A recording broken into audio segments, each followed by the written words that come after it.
आंध्र प्रदेश के विशाखापट्टनम के साहिल पर बनाया गया फ्लोटिंग ब्रिज इफ्तिताह के दूसरे दिन ही टूटकर बह गया।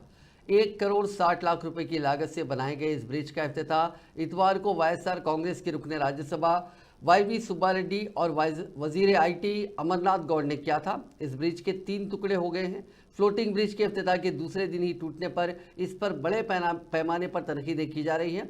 इस ब्रिज में जाने के लिए बालिग अफराद के लिए 100 रुपये और बच्चों के लिए 70 रुपये टिकट रखा गया था। इस वाक़े पर सयाहों ने तशवीश का इजहार किया। उनका कहना है कि हुकूमत को आवाम की जिंदगियों से जुड़े इस मामले में लापरवाही नहीं करनी चाहिए। बताया जाता है कि इस ब्रिज के टूटने के वक्त उसमें सयाहों की अदम मौजूदगी से एक बड़ा हादसा टल गया। इस दौरान आवाम को इस पुल की तरफ जाने से रोकने के लिए हिफाजती इंतजाम किए गए हैं।